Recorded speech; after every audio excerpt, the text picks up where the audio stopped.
All right. He brought the merch through. Yeah, there you go. So that's Blackie status. Right, that's the Drip King. Yeah, that's Drip King right there. Right, we got me Cash in here. Yep, this for the guys, man. Prison's finest, man. We got Bucks. You go by Slime or Slime? Whatever you call me, man. Bucks, man. Bucks and cash. You don't like money and bucks. You don't like cash and bucks, right? Right. You don't like that shit, right? Watch the other, bro. Yeah. You got Harold pushing the shows heavy, and they got niggas really getting on the music shit. So now niggas coming to fuck with me. Get in the studio. Yo. Now niggas need videos. Now they coming to fuck with you. No, that's a fact. Oh, niggas need features. Now they fuck with you. Right, that's how it go, bro. It's everybody, but everybody. What I notice is a lot of people too be trying to do stuff they don't in their expertise. Yeah. Get what I'm saying? You feel me? Bro. Yeah, that's like put like this, like right now. That'd be like me trying to charge you to shoot videos, knowing I know you. I could do it, but it ain't gonna be what Divided gonna give you. So why even play with people like that's that? Recording. Alright, bet. That's a fact. Alright. So, first off, I'm gonna start off the first question. Who we sitting down with today? It's Amin Cash. Your boy Slimetoven, aka Buck Sinatra. Right. And we on live from the basement. We here, man. You already know You know what what it it is. is, man. We're gonna jump this shit off the right way though. You feel me? Alright, so where y'all from? I'm from New York, the Bronx, but I grew up in DMV, Northern Virginia, right around Douglas Airport, Alexandria area, about 20 minutes from DC. It's a little city called Reston. Right. I'm from Queens, New York, / Baltimore. I'm a fucking, they call it a mutt. I mean, a little mix of everything. I mean, like, I'm from Queens originally. I done grew up in Baltimore, PA, a little bit of Pittsburgh, everywhere, man. Like, Right. Oh, big shout out to Baltimore. That's where mama stay. Yeah, big shout out to Baltimore. not bad, Philly and Baltimore, bro. Yeah, big shout out to Baltimore. It's like my second home for real. Cool. So can you tell me a little bit about what your upbringing was like? Honestly, man, you know, product of the ghetto upbringing, man. My pops was in prison. My mom's was kind of strung out, so, you know, we was just making away type shit, you know what I mean? You know, the average, typical ghetto upbringing in the Bronx, and then, you know, we kind of moved out to the suburbs of DMV to kind of get away from that shit. You know, my mom was trying to get us away from some things that, she didn't want us diving into, that we ended up diving into anyway, but, yeah, I had a suburban upbringing, man. Kind of like, it's a mix where I'm from, the DMV area. It's like half the city suburban, half the city because it's right by DC, you know what I'm saying? So, kind of, I guess the same shit that go on in everybody ghetto. You know how this shit is. And they just jump off the porch early, drugs, all that shit, man. You know, like I said, typical, you know, hood upbringing, urban upbringing, man. Pops in jail, mom's kind of trying to figure it out.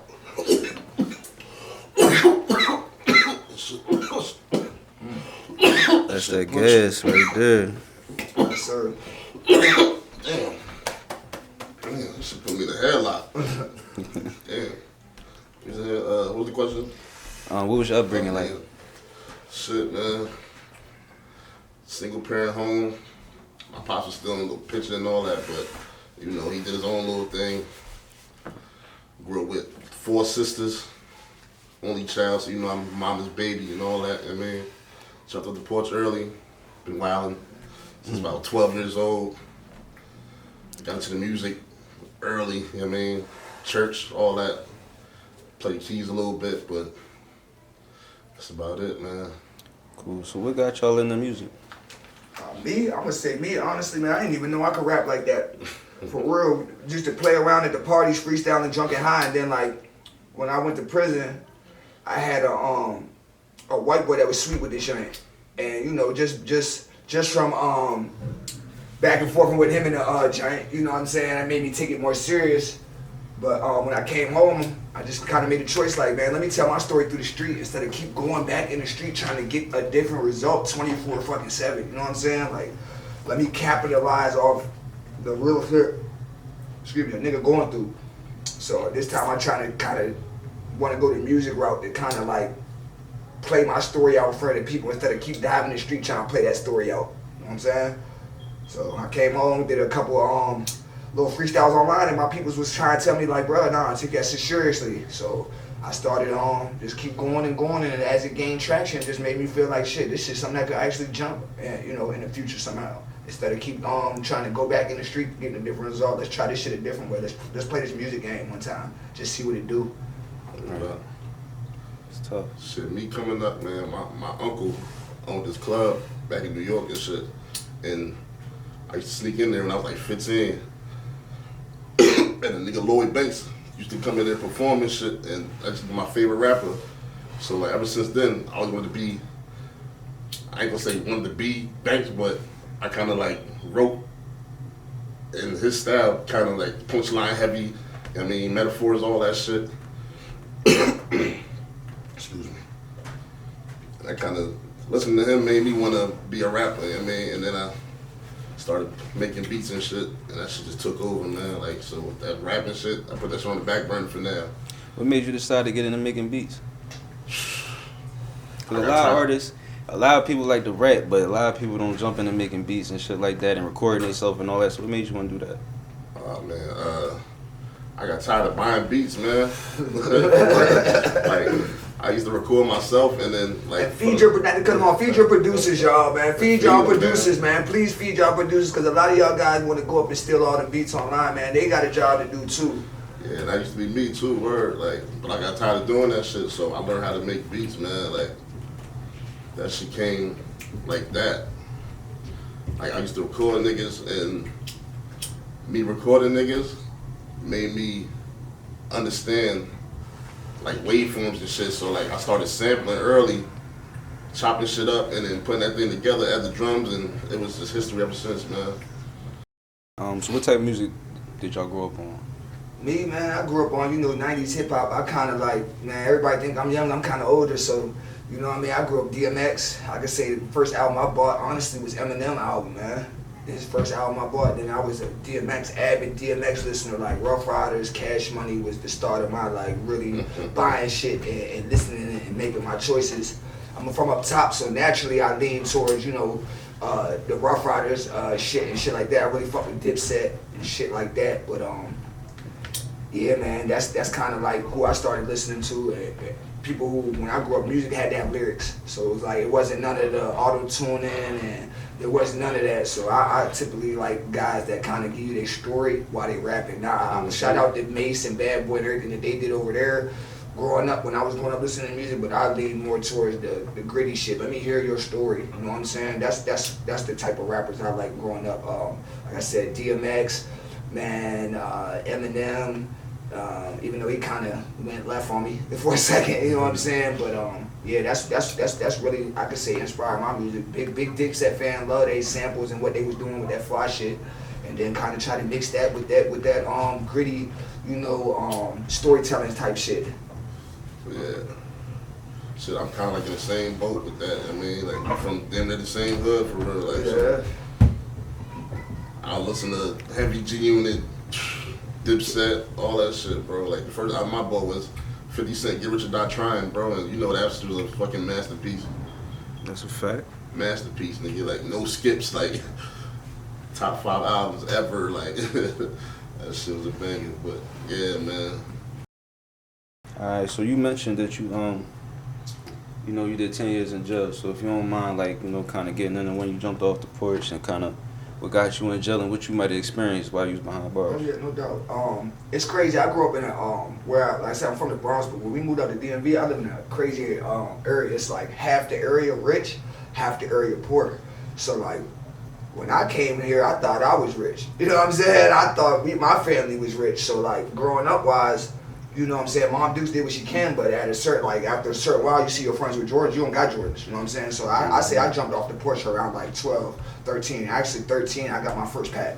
You know what I'm saying? So I pretty much did it early because that's just kind of like, I don't know, I guess that's what we idolized growing up. Like, that's the first tool you learn in your tool bag. Like, you looking at people around you, like, I don't know, I always idolized the dope dealer. I don't know why. I guess that's a New York thing.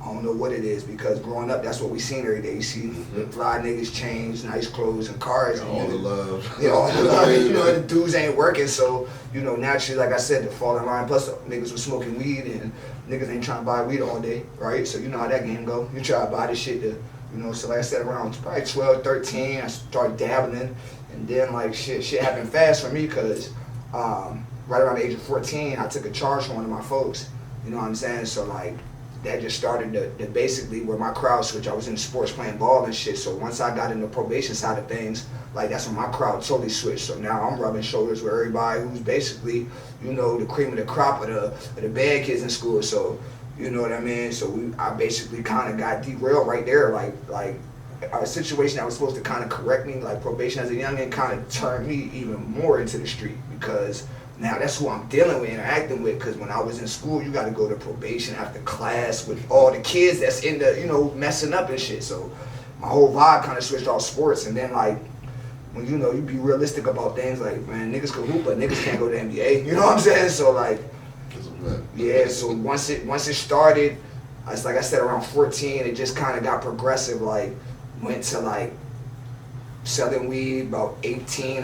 Then I'm on another charge, and then taking another charge for somebody off some weed shit. You know what I'm saying? So it just like I said, man, the streets kind of take you deeper and deeper. And then in my own way of being in the street, niggas start getting high too. So now a nigga kind of not even thinking straight, you know what I'm saying, while they out there. So you young trying to learn something, why you got these drugs on your plate, you know what I mean, no matter what they are, you know what I'm saying, anything beyond weed, you know what I mean, you know how that shit goes. So like, I say, went through my 20s just going kind of crazy, man, popping pills, fucking the streets up, and then, you know how I go, man, the people slow you down. So like, probably around 2020, I ain't gonna say 2012, I got a distribution charge. One of my folks set me up, and then that's when it really got ugly because I did about 26 months.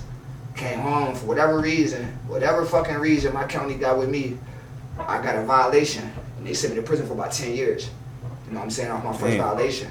So it was a gift and a curse, to be honest. Like I couldn't see myself, like I ain't had no real male role models, so like I couldn't see myself putting my addiction for the street and my addiction for the drugs down to even get focused. So I needed that time kind of go sit down, you know what I'm saying? So I did that 10 years, and it kind of like I said, it's a people think it make you better, but it almost make you worse, because it's like now you go get a real degree on how to play the street if you want to do that again, you know what I'm saying? Or you're going to be around more hardened criminals, or it's going to harden you just trying to survive the 10 years, you know what I'm saying? So like I say, I always tell people it saved me because I couldn't see myself beating them pills, you know what I'm saying, being out on the street at 20. So I had to go get 10 years, try to get some insight on just how to become a man, bro. Like we think we be being men because we boys put in men situations, bro. Like that's like me. Like I'm moved out of, you know how families go. You kicked out 18, you ain't kicked out, but it's time to go 18. You grown, you fucking, you trapping. You can't do that in my own roof. You know what I'm saying? I don't know once you go nowhere, but you know you can't fuck the crib up either. You know what I'm saying? So like I said, like just went and did that 10, and just learned a lot about people. Learned a lot about life. You learn a lot about your family and who they are, not blood. Like when I say family, I don't mean blood. You know what I'm saying? Because blood can be family, or they can't be at the same time. So like, prison just, like I said, gave me the insight on like what's important. You know what I'm saying? As far as where I went out of life. You can't keep doing that no more. You know what I'm saying? All that shit. Yeah, man, you can have that ego fuck the whole team up. You gotta sip this shit. Yeah, Alright, my fault. no, you good, bro. So, can you share some of the experiences you had while you was in prison? Oh yeah, for sure. That like I said, man, I've been a juvenile, and I've been my first bid was 26 months. I never touched, you know, prison ground. We call it DOC in Virginia. I never touched the Department of Corrections, so it was a little bit of a shock because I was only like about 23 at the time. So when I don't know why, I guess whatever crooked classification system Virginia got, a non-violent drug offender, because they black and young, got to go, just because they black and young, got to go to a major compound where you're there with violent offenders. Why, I don't know. So like, but at the same time, it taught me respect and how to be a man. So it was a big shock. Like, first thing you used to be in jail all the time, you used to go in these weak regional jails, then you go in that joint, and it's like, ain't no more dogs, there's a lot of wolves in there. You know what I'm saying? Dogs be in jail, and that's cool because most people used to be around dogs, but then when you be a dog and then go around wolves, it kind of changed your mindset. So I had to learn, you know, just how to change my mindset, because it's not the streets. So like everything that you're conscious of, you got to be 100 times more conscious of, because these motherfuckers ain't got, some of them ain't got shit to live for. Some of them don't care. Some of them are violent. Some of them, you know what I'm saying, just might not like you. However it go, you in a room full of strangers. So like I said, my first experience was so crazy because like, I ain't gonna lie, like low key, I've been preparing my shit for prison my whole life. Like it's sad to say, but like I wasn't like oblivious to that shit. Like niggas put me on game young, like being in the hood, like bro, that shit you doing come with prison. So like when you go in there, and it's sad to say because they're supposed to steer you the other way. You know what I'm saying? But they just also they prepared me like, well, when you go, head down, do your time, go the fuck home. So like I kind of had a peaceful prison experience. I'm gonna say for the most part because I'm super respectful. But like first day there, bro, no lie, like, bro. White boy got raped, bro. You know what I'm saying? Because you trying to go in that joint and thinking that these old heads your friend or it's not the street. Like, you gotta remember, like, everybody got their own situation. Everybody got their own focus. Like, so, like, niggas be there, might be looking out. Some niggas ain't, bro. Some niggas on booty time, and that's real shit. You know what I'm saying? And like, yeah, that's just how it go, bro. Like, you know what I'm saying? I hate to say it. You know what I mean? But that shit can swallow a youngin' up. So, like I said, I just learned a lot as far as, like, what men do and like how to kind of move as a man, because I had some sharp brothers that I met in there. You know what I'm saying? I'm also Muslim. I ain't practicing like I'm supposed to be, but like, so I had some sharp dudes when I got in there that kind of like taught me how to navigate that bitch. But it definitely is real in there, and it ain't the movies. You know what I'm saying? Don't get it fucked up. Don't think that like, yo, everybody in that giant on booty time. Niggas on booty time want to be on booty time. You know what I'm saying? There's niggas in there getting high. There's niggas in there getting money. There's a lot of shit going on in there, and most people are just doing their time because what you learn is like at the end of the day, bro, everybody trying to come home. You know what I'm saying? So what I learned, like I said, my biggest experience in that joint was just learning how to kind of like get in tune with me, like what pushed my buttons, like what keep making me make mistakes, and I got super in tune with myself because you gotta watch your actions in that joint. Mm-hmm. So at the best, what I learned, the biggest thing what you can learn in prison is like, yeah, you're stuck behind the wall, but you can do so much to like build yourself up for what you about to do out here in that spot, like educating yourself, like doing whatever, just not to make the same mistake again, you feel me? So my prison experience was kind of like laid back, chill, and I learned a lot. Like I said, it ain't nowhere for nobody to go, but if you can't get it right out here, they got a spot for you to get it right at. So, you know, better to get it right out here, but some of us do need that shit. Alright, bet. That's a good ass answer. Alright, so doing 10 years is a long time. You know, what did you do to like prepare yourself for like being back out in the world? I ain't gonna lie, bro. Like, people used to tell me I always lived on the street. Like, I try to stay in tune much with like current trends and educate myself about technology, just so that like when I come out this joint, I'm not like super behind, because ain't nothing there to worry about but soups and chips. Like, you gonna figure that out. They got a commissary list for you, and if your account's on got some money in it, you can order that. You know what I'm saying? So I just tried my best. Like, I worked a lot.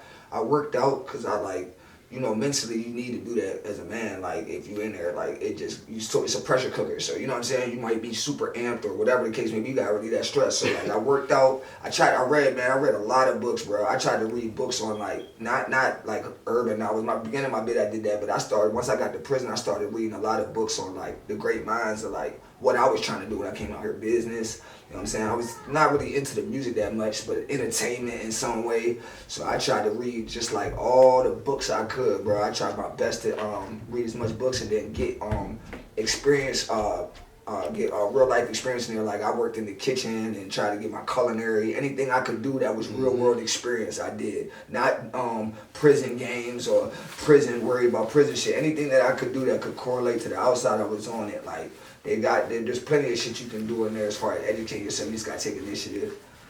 Cool. That's a good answer. How long y'all been making music, and how long y'all been working together? I'll let Buck start first. He got a little bit more experience in the music. Shit, I started making music when I was like 15. I started making beats probably about 6 years ago. Yeah, 6 years ago, man. But the music, that shit, like I said earlier, that shit wasn't like panning out, so it kind of led me to making beats and shit. And I got tired of paying other niggas for shit I could do, so that's kind of how I started making beats and shit. And that shit, I just fell in love with that shit, bro. Like, so I put the music on the back burner and strictly beats, man. I still make music here and there just to, get it out, but I just love making beats, bro. Like, it's just something about creating the vision for the artist, man, that just sets the tone, man. Like, it's second to none. Most definitely. Word. Shit, man. Honestly, man, like I said, niggas been freestyling at parties and doing all that stupid shit, just fucking off. But like I said, I came home and I just kind of was chilling, and I got a lot of shit that going on with me and my family and shit like that. It just music was an outlet to kind of get that message out. You know what I'm saying, about what's going on with my folks. Like my granddad was recently exonerated for killing Malcolm X. So like I wanted to kind of get message out about that eventually. So music was a way to build a platform. So when I did come with that, it's like people can buy into what I'm telling them. You know what I'm saying? So like I said, music is just an avenue for therapy for myself, and really just to get my voice out there, because I think there's a lot of things people need to hear that they ain't hearing in the music, because everything can't be motherfucking big booty hoes and fucking chains, bro. This shit kind of getting corny to me. That's a good answer. Mm-hmm. All right, so what do y'all hope to accomplish with y'all music? I'm gonna tell you this. Well, first of all, generational wealth. Like, let's be real, because you know what I'm saying. I'm tired of the 9-to-5 lifestyle, watching my parents struggle and do all that. So it's definitely a way for financial. You know what I'm saying. If it goes the right way, if the bag come the right way. But yeah, I definitely want to accomplish financial freedom. But it's like a platform. Like, to me, it's just like I said, it's therapy. I hope to accomplish my music. I hope to inspire people. I hope that, like, niggas from jail can see, like, bro, just because you go to jail and come home don't mean it's over. You know what I'm saying? No matter what age you are, no matter, what skin color you are, it's never over. You can always take the step and take a leap of faith. But like I said, mostly I just hope to get people kind of tuned into another frequency of like music is feel good music, but at the same time, it's like I said, to me it's more therapy. So like I listen to artists that hit home, and I hope people hear my music and they can be like, damn, I went through the same shit. You can go out here and do anything you want, because you don't gotta be a pill popping dude your whole life, or you ain't got to be the dude fucking their life up your whole life. You can switch that bitch at any time. So that's really what I hope to let people know. Like, shit, you can switch these circumstances if you grind it hard enough. That's a fact. Shit, definitely, definitely, like you said, generational wealth. But with me, like the music, I'm big on like energy, and like when I'm making beats and shit, like my kids come in the room and they be like, yo, Dad, let me make a beat with you. You know what I mean? Like, just passing the knowledge off to them is just different, man. Like, and they so young, and just, I wish I was that young and just had the want to learn something of that nature, man. Like, that's just music different, a big part of all our household. Like, we all grew up cleaning Saturday, Sunday. Even if you go to church, you hear music in the church. So it's like, man, I don't know. I guess I grew up in an era too where like music's such a big part of the lifestyle. It's like how can I don't see life without music. I'm gonna be real. Like, it's the soundtrack. Yeah, it's the soundtrack to your life. Like, on some real shit. Not to sound corny, but music really is. Like, how many memories does people have, good or bad, to music? Or music that got me through a lot of shit. So like, just personally as a listener, like, shit, if I could tell my story and people receive it, like, bro, I'm gonna do it. That's right. That's love. All right.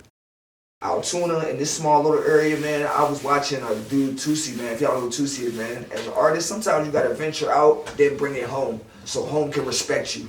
You know what I'm saying? Because home is familiar with you, so they might think you playing. But Altoona, dope Central PA, dope rap scene, dope motherfucking people out here as far as artist tools, man. Guys that's really giving you a spot to really do what you need to do. If you need a video, they got the video guys showing up at the venue. If you need merch people, they got the merch people showing up at the venue. You know what I'm saying? They're not just out here saying, okay, let me hear what you got, and then never dealing with you or never giving you an opportunity. They're actually giving you the tools you need as an artist to actually flourish. You need show appearances, you need merch, you need video guys, you need to be on podcasts, you need to do all that. So Altoona is really a dope place. They starting a really dope scene. Like I said, Mass in the Grass was supposed to be canceled. Now it's back up. Look at that. It's giving indie artists another shot, man, to go on a platform. And even if you don't think it's the necessarily platform for you, go take your cameraman with you and go shoot that dope content. Because guess what? You might not be getting the opportunities in your city, most likely. That's you know. All right, so what y'all think is missing out here in the Altoona music scene? If you wanna, like, niggas, rappers out here, man, they gotta stop letting their egos control them, man, because there's so many artists out here, man, but they let their egos come into play, and it stop them from either A, getting a bag with somebody, or just working in general. I mean, like, I'm not fucking with him because he fuck with this person, or I'm not fucking with her because he fucking with old boy baby mama, man. It's bigger than all of that, man. Like, niggas just gotta let their egos, stop letting their egos clash, man, and come together and really get this money, man. There's so much paper out here. There's so much shit that we could be doing, but niggas just not on it, bro. Like, we about to be at the forefront of this shit, bro. I ain't saying we're gonna be gatekeepers, but Niggas gotta come through us if they want to do anything, bro. Word. Facts. Big facts. And I'm gonna second that. Like I'm gonna say that because I'm new to this now, tuna scene. But that's a lot of the first things I was hearing. Like a lot of that, cause a lot of that, don't do this cause of this type shit. And honestly, man, I feel like this. Rap my job. So like, there's a lot of people I met at work that I didn't like. But my job is to be the best artist I can be. So like, I gotta be with certain people who are at the top of their craft, right? So like, say I meet somebody that says something bad about United Divided. I can't take that for what it is because guess what? They're not producing nothing better than what Bruh's producing. You're not doing, and why am I supposed to automatically take that for what it is? And like he said, like that was big on when I first came out here. Like that was, a lot of people were doing that, and these are people that I grew good relationships with. They were trying to steer me away from people that I end up blossoming with, like actually like getting work done with, you know what I'm saying? Like making moves with. So like I definitely think the Altoona scene is missing that because all of us are indie, right? So like we're gonna need to do shit as a group, budget wise. We're gonna need to do content looks better when we're all out here clicked up, grouped up, like kind of get that Atlanta vibe. So like once Altoona gets that under control to realize like you push what's popping, period. Like don't get like even me as an artist, like that's why you hear me shout out TCO, bro. Lil Bro's popping, like and that's just how it go. Like so as an artist, I'm gonna push his shit like I'm pushing mine because that's gonna bring bigger light to the scene. Mm-hmm. You know what I'm saying? So That's a big fact, man. Alright. I don't get mad, though. yeah, Alright. right. So what is Drip Kings mean to you? Honestly, bro, Drip Kings is a merch line done by my man Juwan, who like kind of picked me up as being an ambassador of it because I went through him to get some of my cash merch done. But to me, Drip Kings just stands for like just independence, bro. Like taking an idea, I watched a man take an idea in his head and then formulate it. So like to me, Drip Kings is creation. Like Drip Kings is taking an idea and actually seeing it in front of you. Like I watched him do it, so I follow suit with my cash merch. So like Drip Kings is really about independence, and Drip Kings is also about helping people because I met dude on the internet. You know what I'm saying? Like big shout out to bruh. Like he didn't know me, I didn't know him. He respected my grind and I respected his. So like Drip Kings just about respect, mutual grind, and just showing the world you can have an ideal and really put it on paper. Like no matter who you are. Cool. This question is for the both of y'all. As far as your legacy goes, what do y'all want to leave behind? Me, man. City or whatever. Me, I'm gonna be honest, man. I want to just leave behind just a legacy that shows like perseverance, bro. Like, I mean, everybody ain't gonna like what you do. Everybody gonna like the choice you made through this journey. But like, I just wanted people to know, like, shit, bro. Cash did it his way. Like he really stuck to his script or how he wanted to do it, and he stuck to that. And like on that process, you're gonna meet a lot of people that like you, don't like you, form their opinion about you. But at the end of the day, I was out here doing what was best for me. So like that's me and mine's, and that's really what I'm worried about. The world is a big place, billions and billions of people, and I can't worry about that. So my legacy, I hope to leave behind, just love your family and try to do it the best you can given the circumstances, man. Cause this shit gonna look different for everybody, bro. That's a fact. Shit, me, man, I just want to leave behind some timeless music, man. You know, like something Definitely. my kids can listen to. Like, oh, that's my pop. You know what I mean? Like, yo, he did that or he did this. Like, some heavy tunes, man. Like, I love this music shit, man. Like. That's a bet. So look, what can we expect from y'all in the future, and how can we find y'all music and stuff like that, y'all social media? I'm gonna say this, so we got a dope EP on the way. Like, bro don't even know I got some shit on his beats, like, he ain't even heard it. You know what I'm saying? So, like, we definitely got endless music coming. We definitely got endless beats coming. Hard drive that shit. Yeah, we got endless music, man. Definitely some dope podcast content, because, like, me and bro gonna link up and do this podcast thing and just give us, an alternate platform. Like, shout out to United Divided, what y'all doing, but we just want to give another platform for guys that kind of come on there and tell their truth, whoever it is, women, men, children, whatever they doing in the community, however it goes, you know what I'm saying? Just a platform to kind of be honest on and say, how you feeling and your view of things. More merch. We try to really dive into that because, like, shit, that pays the bills, right? So, like, we trying to just conquer different markets. I'm gonna say that.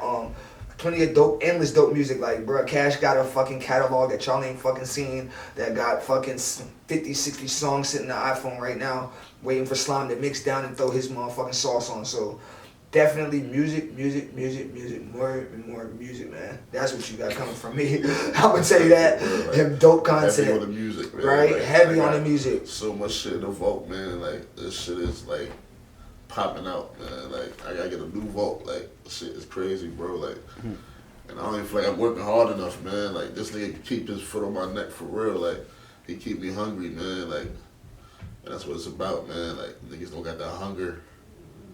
You just do this shit because they bored. Like, we not bored, bro. Like, I make 10 beats when I'm bored, bro. Like, you know what I mean? Like, right. So where can they find your social media and all of that? It's Amin Cash on Facebook. It's Amin Cash DMV on Instagram. It's Amin Cash wherever you go, really. Spotify, Apple Music, you know. I just switched to United Master, so, you know, give me some time to upload some more music. That's but what I said, though. Yeah. United Master definitely was that indie artist, man. Get your DSP game right. You can't do nothing without it. But yeah, that's definitely where you can find me at. And hopefully, like I said, be on the lookout for our podcast station coming soon. That's a fact, man. And so you can find me, Facebook, Buck Sinatra, Instagram, Slimetoven, YouTube, Slimetoven, or what's my Twitter? My Twitter, Slime Next Door. You know what I mean? I'm probably gonna convert everything to the Slime Next Door shit. So, I mean, that's the wave, man. But just be in tune, man. Talking to Town podcast coming soon. Facts. You know what I mean? Got the what's my shit? Got the Snake Pit merch coming soon. You know what I mean? Like, we here, man. Word. And my last question, anything y'all want to leave the viewers with? You know, some encouraging words or anything? I definitely want to say, man, like I said, I'm going to repeat it over and over again, man. March to the motherfucking beat of your own drum, bro. There's going to be people that discourage you. There's going to be people that's going to doubt you. But consistency kills everything, right? Like, when you ain't motivated, man, make sure you posting, man. Make sure you writing. Make sure you doing whatever it is you do. I mean, even outside of rap. Like, and I want my people to know also that the 9-to-5 game is dying, man. You ain't got to be a slave to your 9-to-5 job. You can find other hustles out here. There's DoorDash, man. There's Instacart. There's other things to do to get off that path so you can focus on your dreams, man. You got to spend as much time at your job as you spend on your dreams, man. Because how you going to make it out of that if you working all day and only spending 1 hour? You're going to give 8 hours to the people, only 1 hour to yourself, man. Give more time to yourself. I want people to know that, man. The more time you give to yourself, in the end, it's going to pay off. It might not pay off today, but guess what, man? 9-to-5 is 9-to-5. It's not going nowhere. So, you know, pay attention to your dreams, man, and definitely lift your people up, man. We all we got. Like, post your friends, man. You guys worry about posting Money Bag, worry about posting Yo Gotti, man. Post United Divided, post Slimes, post Cash. If you know them, post them. If you know your friends, post them. That's what they looking for, man. They making content so y'all can like it, man. Engagement is everything. You want to know how to support them? You don't want to buy merch? You don't want to stream? Man, post their stuff, like their stuff, comment on their stuff, man. Engagement, everything, man. People are really looking for that, and that's free to give. So definitely support your folks, man. We all we got. That's a fact. So what I'm gonna say is, eat together, don't compete together. You know what I mean? Like, get it back with your bro, man. Like, Facts. we not watching each other's pockets, man. We just try to get to it, man. Word. Nah, I see, that's some thorough shit to say. Sometimes you ain't gotta say too much, man. Facts. So I got, Short you and feel me? sweet. Facts.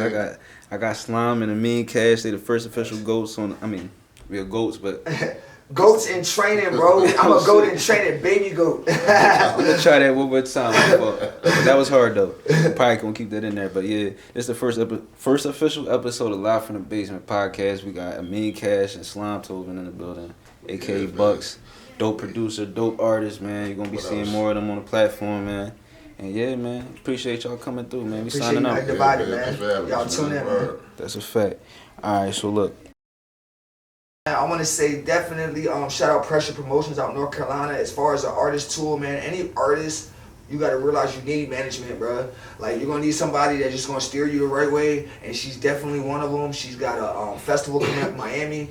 I want to say big shout out, man. Big salute TCO, bro, out Johnstown. Chosen, man. Check him out, bro. Me and him got a dope song we trying to get a hold of. Bruh's little baby of Johnstown. I don't know how you want to explain it. I don't want to discredit him because he's his own man. Chosen Johnstown. Yeah, he definitely. We got some dope music coming up, man. Check out Cap Kennels, bro. I got some Frenchies coming out soon. Just give me some time because we working on the music, but they out there, big dog for him. Please check out my dad's luxury car rental service out Miami. It's on Turo. Miami Hot Wheels on Turo. I hope there's nobody I'm forgetting, man. I want to say free the guys for sure. That big shout out my homeboy Zoe, man. I met this dude in prison, and you know, he a backbone of this shit behind the scenes.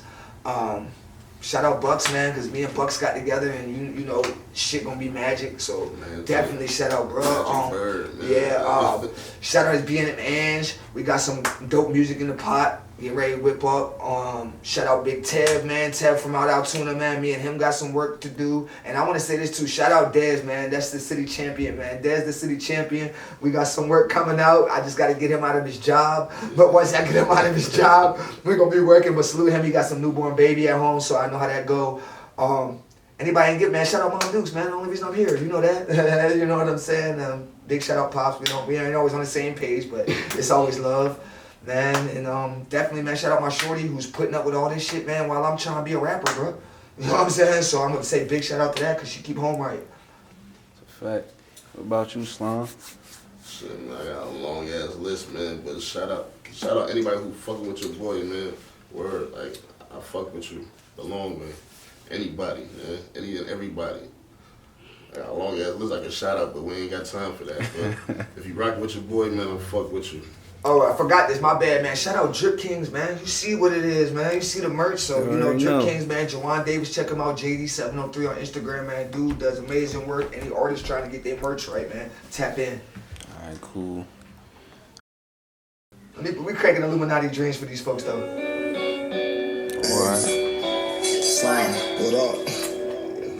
You gotta get a better mix. Niggas, SOS.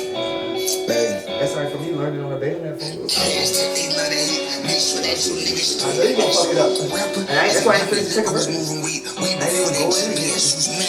First time in that kitchen, it different, just a spoon and bait. I was in that dope house, so that super he should feel again. Thought I'm off of being no head inside, I just blew an 8. Shoot a guy in the forehead, knew it urged just to face. Sitting on that hill right by the mill, I'ma rep the glade. Make sure that my shoes paid. Rap can turn you to a plate. Busy with them brands up to the driveway, so I gotta stay. Let's take it out. I'm just 2 years in, bro. Imagine when they get me, like when I get with bro, and like it's tuned in.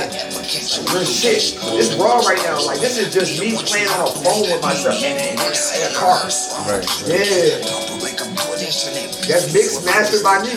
Like, hey, me and bro just ain't the same. Someone sorted off the push, cannonball into the game. Niggas really lame, don't dirt on names, shit, we can't be the same. Blueprint to the church, yeah, bro, You good facts.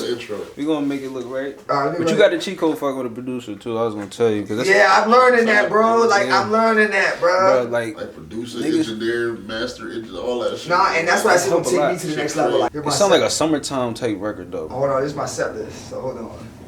We see if that's what you want to hear, so we play it. I got my set list right here. Yeah, you might as well do that shit. Yes. What is it? Is it different? Play. Hold on, I'm gonna tell you. I think it's this.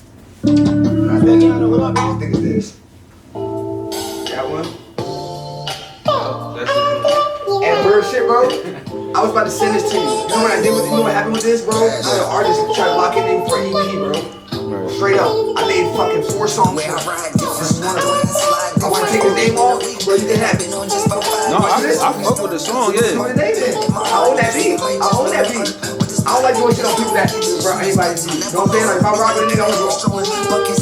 Shit, hard though. See, I did that for that layup shit, bro. Made that shit 30 minutes, bro. I didn't even the beat, man, bro. I might make 5 songs right there.